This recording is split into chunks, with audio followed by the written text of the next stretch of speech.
शं वरुणः शन्नो भवत्वर्यमा शन्न इन्द्रो बृहस्पतिः शन्नो विष्णुरुक्रमः ॐ शान्ति शान्ति शान्तिः।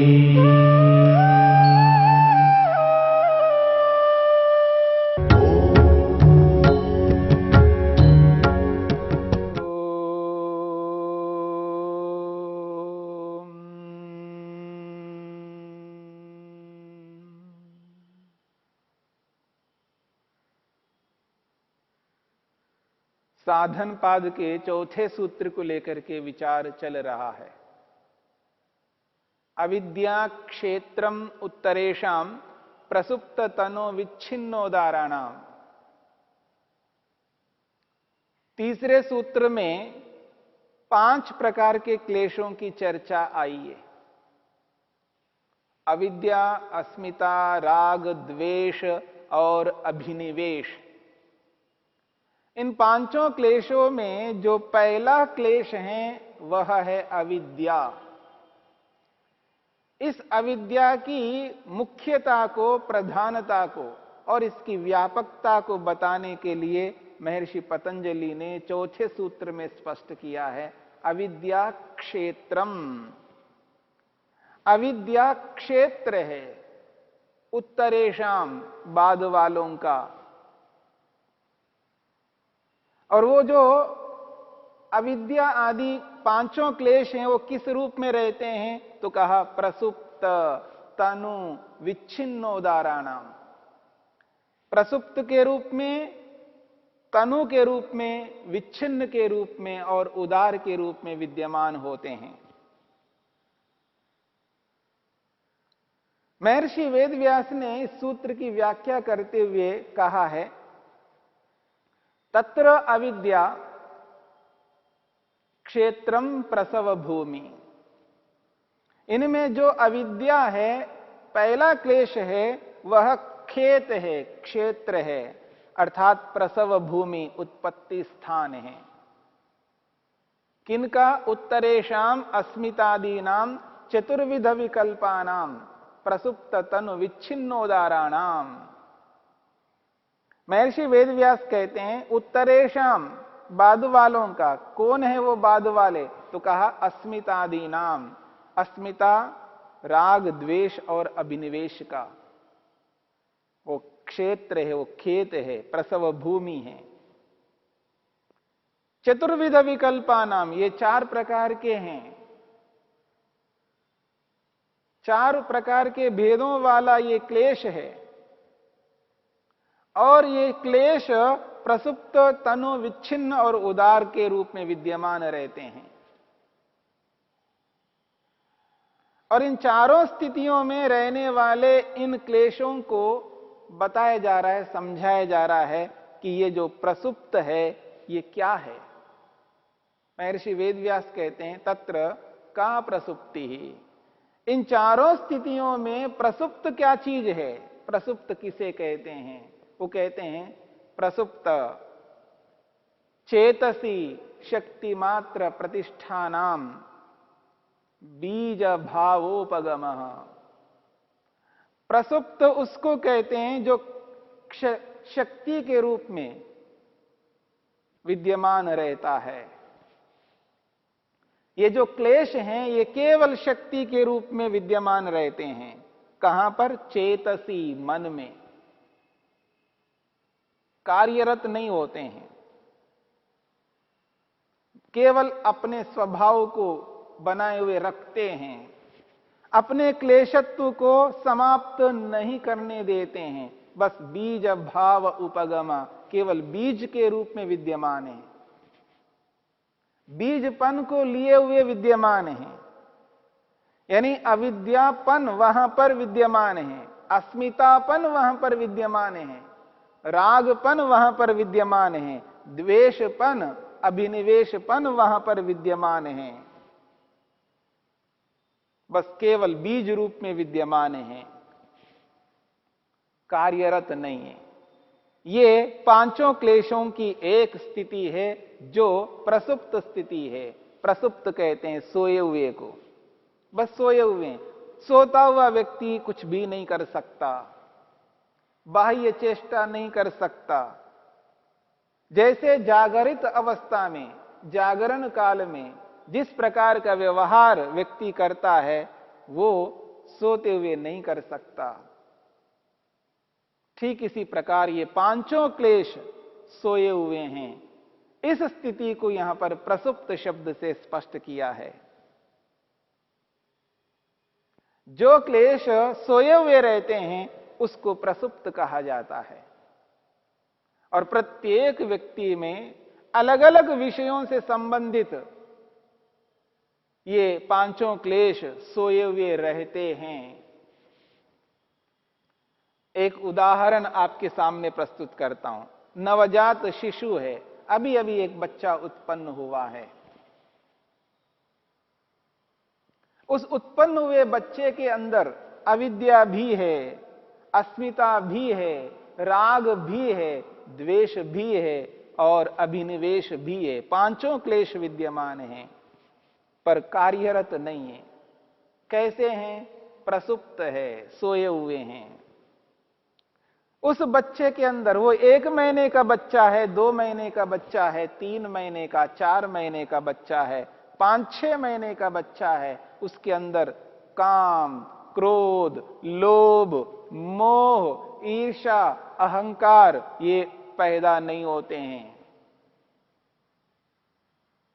मेरी बात को समझने की चेष्टा करना। ऐसा नहीं है कि उस बच्चे के अंदर, उसके मन में ये ना हो। उसके मन में काम, क्रोध, लोभ, मोह, ईर्ष्या, अहंकार ये सब भरे हुए हैं पर कैसे हैं? सोए हुए हैं, प्रसुप्त हैं।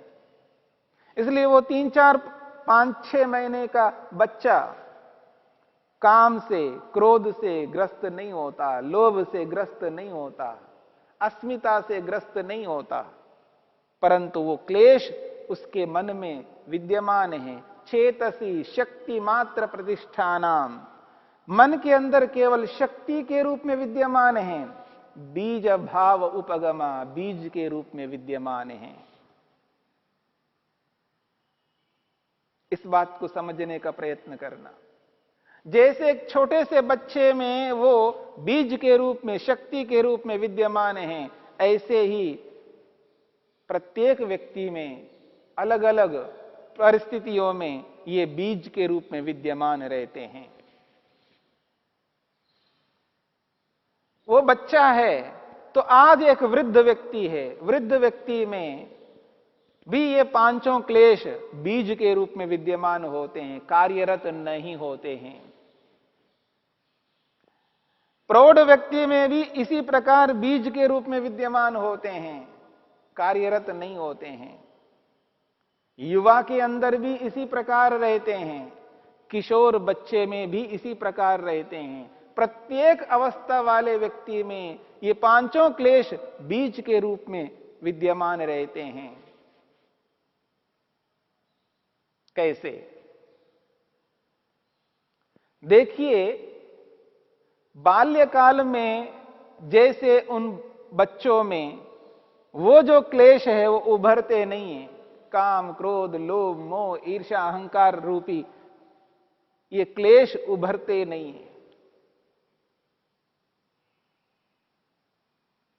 जैसे ही वो बच्चे बड़े हो जाते हैं तो उनके अंदर भी ये उभरने लगते हैं, ये सभी जानते हैं। जिस वस्तु के प्रति जो राग, जो द्वेष, जो अभिनिवेश, जो अस्मिता एक युवा व्यक्ति के अंदर है, वो उस बच्चे में नहीं है। वो बच्चे में बीज के रूप में विद्यमान है। और जो वृद्ध व्यक्ति है, वृद्ध व्यक्ति में वो युवा वाले राग, द्वेष, अभिनिवेश रूपी क्लेश नहीं रहते हैं, वहां पर प्रसुप्त अवस्था में हैं। बाल्यावस्था में अलग प्रकार के क्लेश हैं, अलग अलग वस्तुओं से संबंधित राग है, वो वृद्धावस्था में नहीं होते हैं। एक बच्चा 1 साल का बच्चा है, 2 साल का बच्चा है, जिन खिलौनों से वो खेलता है, उनके प्रति जो राग होता है, उन वस्तुओं के प्रति जो द्वेष होता है, क्या वैसा राग, वैसा द्वेष एक वृद्ध व्यक्ति में होता है? नहीं होता है। पर इसका यह अभिप्राय नहीं है वैसा राग, वैसा द्वेष वृद्ध व्यक्ति में नहीं है। हैं, किस रूप में हैं? प्रसुप्त के रूप में हैं, सोए हुए हैं। बाल्यावस्था में, यानी बाल्यावस्था जो है 5 साल 6 साल तक की जो अवस्था है, उन स्थितियों में जो जो राग, जो जो द्वेष उन बच्चों में है, वो आज युवा में नहीं है। वो सारे के सारे राग द्वेष आदि सब सोए हुए हैं युवा व्यक्ति में। और युवा व्यक्ति के अंदर जो राग है, द्वेष है, अभिनिवेश है, वो आज जिस रूप में हैं, वही वृद्ध अवस्था में नहीं होते हैं। तो व्यक्ति की अलग अलग अवस्थाएं जब आ जाती हैं, उन अवस्थाओं में उस प्रकार के वो राग द्वेष आदि नहीं होते हैं, वो अलग प्रकार के होंगे। अलग अलग पदार्थ हैं, अलग अलग पदार्थों से संबंधित अलग अलग प्रकार का राग है, अलग अलग प्रकार का द्वेष है, अलग अलग प्रकार की अस्मिता है, अलग अलग प्रकार का अभिनिवेश है। तो इस स्थिति को कहा जाता है प्रसुप्त, सोए हुए हैं।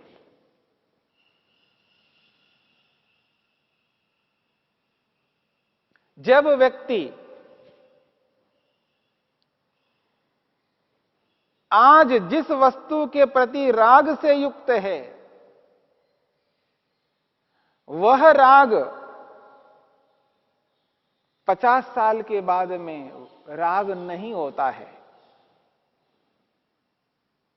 वो सोया हुआ रहता है। जो वृद्धावस्था में जिस प्रकार का राग द्वेष होता है, वो युवावस्था में नहीं है, तो युवावस्था में वो उस प्रकार के राग द्वेष सोए हुए हैं। जैसे बाल्यावस्था वाला राग द्वेष वृद्धावस्था वाले को नहीं होते हैं, वैसे ही वृद्धावस्था वाले व्यक्ति को बाल्यावस्था वाले राग द्वेष नहीं होते हैं। यानी राग का प्रकार है, राग द्वेष के अलग अलग प्रकार हैं।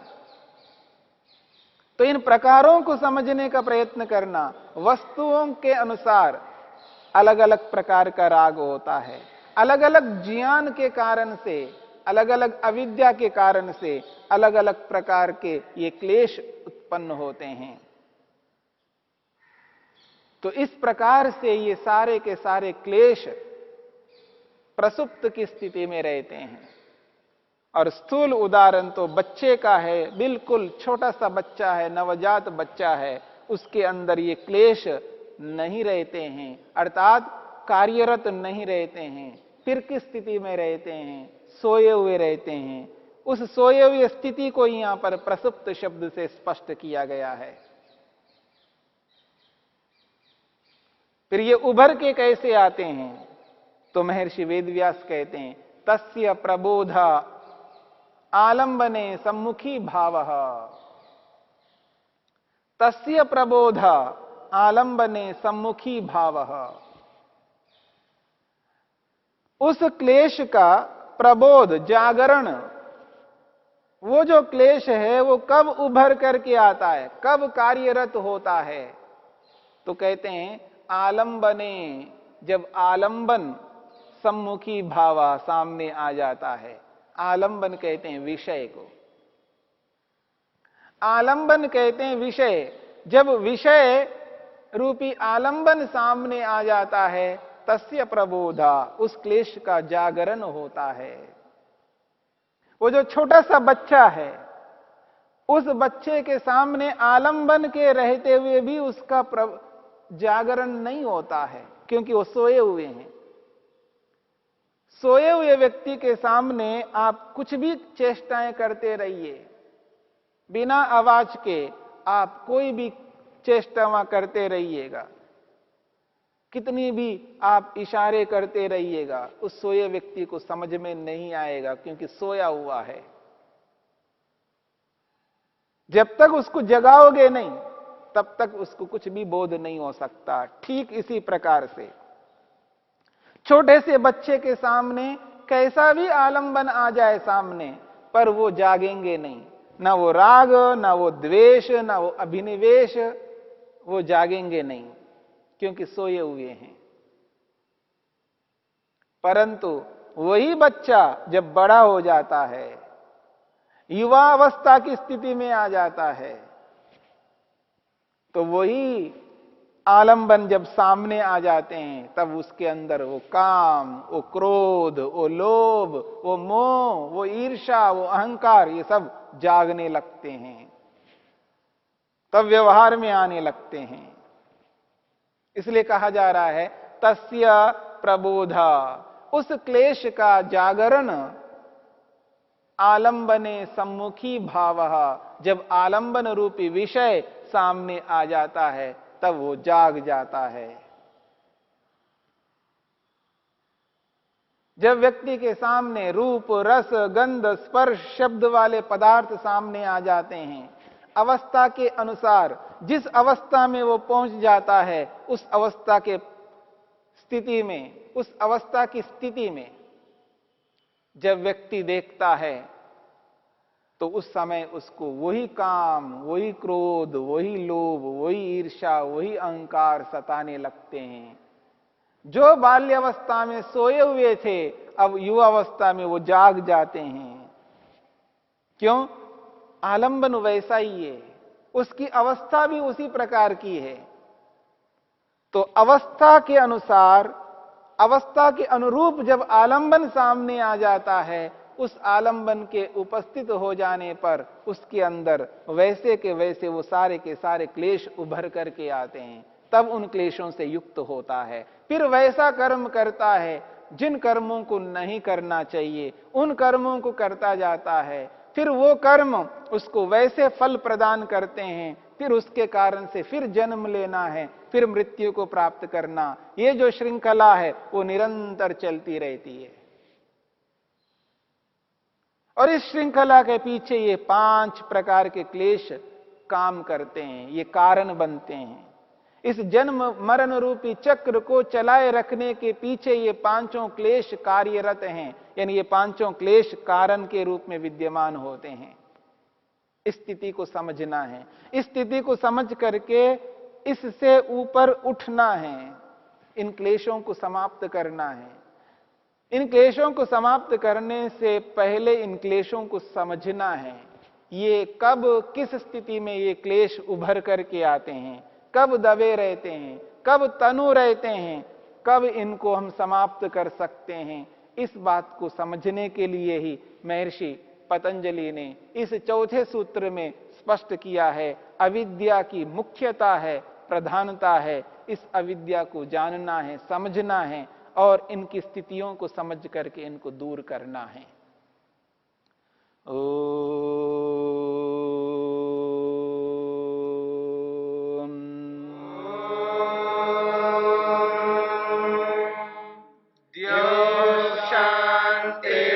शांतिरंतरिक्षं शांति पृथिवी शांतिरापः शांतिरोषधयः शांतिः वनस्पतयः शांतिर्विश्वे देवा शांतिर्ब्रह्म शांति सर्वं शांति शांतिरेव शांति क्षमा शांतिरेधि।